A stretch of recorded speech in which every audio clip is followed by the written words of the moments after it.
සුබ දවසක් කියලා ප්‍රාර්ථනා කරනවා සියලු දෙනාටම. අපි අද බලමු කොහොමද නාචෝස් එකක් ගෙදරදීම හදාගන්නේ කියලා. ඉතින් අපි මුලින්ම කරන්නේ හීනියට කපාගත්ත ලූණු ගෙඩියක විතර ප්‍රමාණයක් රන්වන් පැහැවෙනකන් අපි බෙද ගන්නවා. තෙල් ස්වල්පයක් එක්ක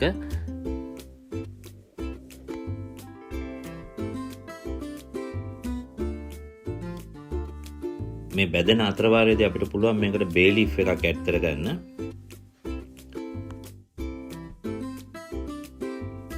ඊට පස්සේ අපි කිලෝයක විතර ප්‍රමාණය මම මින්ස් බීෆ් එහෙම නැත්නම් අර හීනියට කපාගත්ත හරක් මස් මේකට එකතු කරගන්නවා.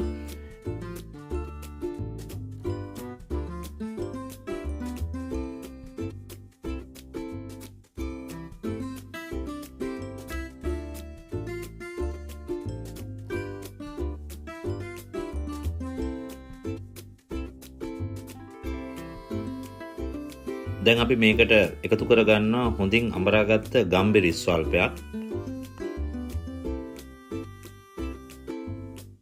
ඊළඟට අපි එකතු කරගන්නවා මිරිස් කුඩු ස්වල්පයක්.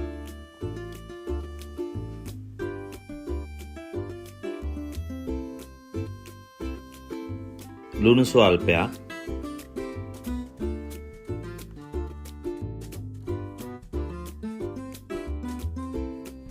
ජලපිනෝ පවුඩර් ටිකක් එකතු කරගන්නවා.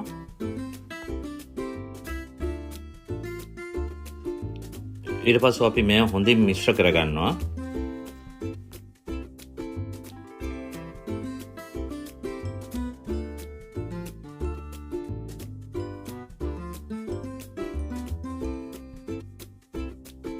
ඉන් පස්සේ අපි මේකට එකතු කරගන්නවා ටොමැටෝ පේස්ට් ස්වල්පයක්.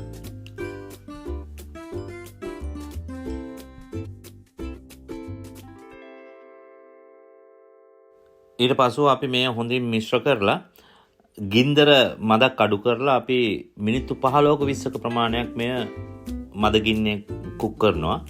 ඒ අතරතුරේදී අපිට පුළුවන් අපේ මේ නාචෝස් එකට අවශ්‍ය වෙන චීස් සෝස් එක හදාගන්න. මම මේදී පාවිච්චි කරනවා ග්‍රෑම් 150ක විතර බටර්. ඊට පස්සේ මේ හොඳින් මෙල්ට් වෙන්න ඇරලා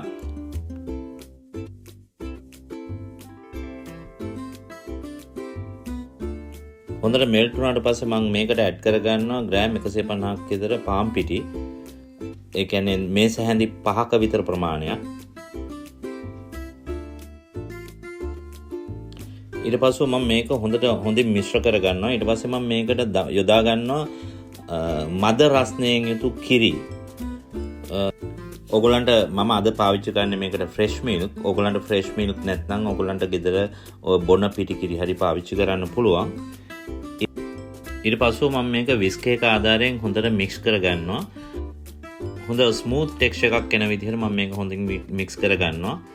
ඊට පස්සේ මම මේකට ලුණු සල්පයක් යොදා ගන්නවා. මේ ඔක්කොම කරන්නේ මම මද ගින්දරේ තියාගෙන. දැන් හොඳට තමන්ගේ ටෙක්ස්චර් එකේ ප්‍රමාණයට මෙන්න මේ වගේ ටෙක්ස්චර් එකට ආවට පස්සේ මම මේක ලිපෙන් අයින් කරලා මම දැන් මේකට ඇඩ් කරගන්නවා. අද මාගාව තියෙනවා චෙඩා චීස්, ග්‍රේට් කරපු චෙඩා චීස්. මම ඒක චෙඩා චීස් ඇඩ් කරගන්නවා. ඔයගොල්ලන්ට කැමති චීස් වර්ගයක් මේකට පාවිච්චි කරන්න පුළුවන් ඔයගොල්ලන්ගේ රහ අනුව.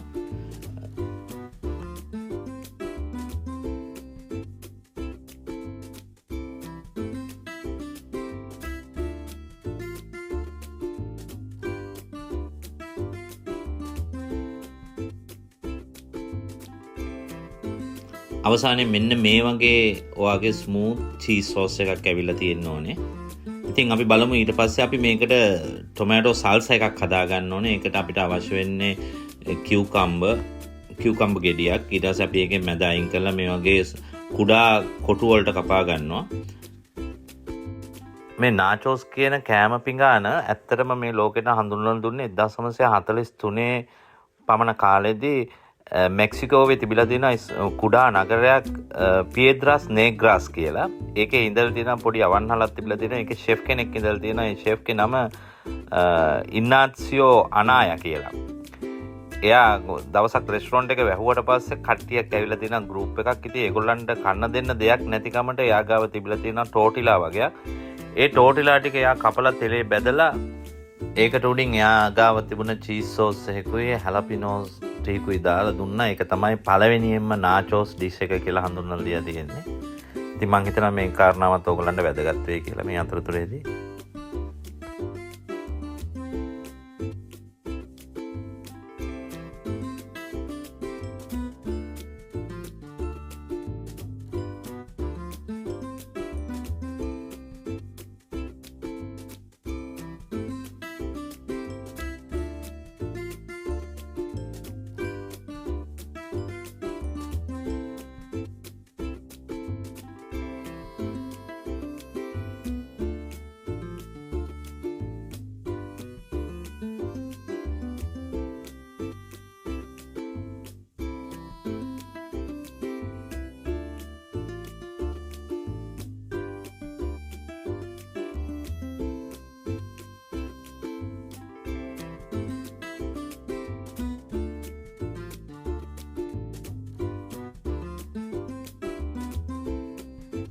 අපි මේකට කොටුවට කපාගත්ත ලූණු, කියුකම්බර්, තක්කාලි ඊට පස්සේ බෙල් පෙපර් ඇඩ් කරගත්තට පස්සේ අපේ සල්සා එක හරි. දැන් අපි අයිස්බර්ග් ලෙටියුස් එකක් සලාද ගහක් අරගෙන අපි හීනියට මේ කපා ගන්නවා. මේකත් අපේ නාචෝස් එකට අවශ්‍ය වෙන නිසා.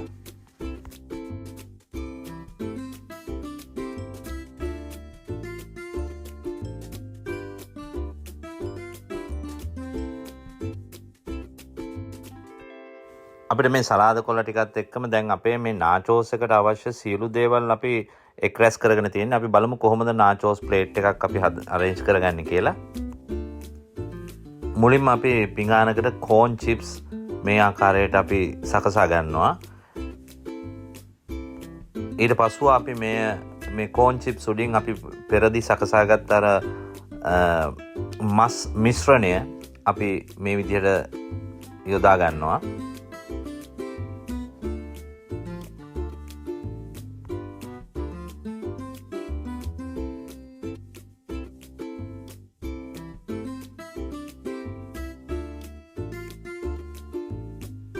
ඉන්පසු අපිට පුළුවන් අපි වේලාසනින් සකසාගත් අපේ චීස් සෝස් එක මේ උඩින් සකසා ගන්න. ඔබ කැමති විදිහකට මේ චීස් සෝස් ටික අපිට යොදා ගන්න පුළුවන්. ඔයගලන්ට අවශ්‍ය නම් මේ චීස් සෝස් එක ඔයගලන්ට ස්පයිසි විදිහට හදා ගන්න පුළුවන්. ඔයගලන්ගේ ටේස්ට් එක අනුව මේක වෙනස් කර ගන්න පුළුවන්. දැන් ඊට පස්සෙ අපි මේකට අර හීනියට ලියාගත්ත අපේ සලාද කොළ ස්වල්පයක් අපි මේකට උඩින් යොදාගෙන අපි කොටුවට කපාගත්ත අපේ ටොමෑටෝ, කියුකම්බර්, බෙල් පෙපර්, අනියන් දාලා හදාගත්ත අපේ සල්සා එකත් උඩින් දාලා මීට උඩින් අපි සවර් ක්‍රීම් ටිකක් දාලා මේ ඩිෂ් එක ලස්සන කරගෙන දැන් අපි මේක රෙඩි. අපිට කන්න පුළුවන් දැන්. බොහොමත්ම ස්තුතියි මාත් එක්ක මෙච්චරලා රැඳිලා හිටියට. ඉතින් මම හිතනවා ඔයගොල්ලන්ටත් මේ ඩිෂ් එක ගොඩක් වැදගත් වෙයි කියලා. ඔයගොල්ලන්ගේ පාටි එකට උත්සව අවස්ථාවකදී පාවිච්චි කරලා. ඉතින් තාම ඔයගොල්ලෝ මගේ YouTube channel එක subscribe කරලා නැත්නම් subscribe කරන්න. bell icon එකත් click කරලා තියාගන්න. මම වීඩියෝ එකක් දාපු ගාම ඔයගොල්ලන්ට බලන්න පුළුවන් වෙන්න. ඉතින් පල්ලෙහා comment එකෙන් දාන්න ඔයගොල්ලන්ට ඊළඟට අවශ්‍ය ඩිෂ් එක මොකක්ද කියලා අපි හදමු. Thank you very much හැමෝටම.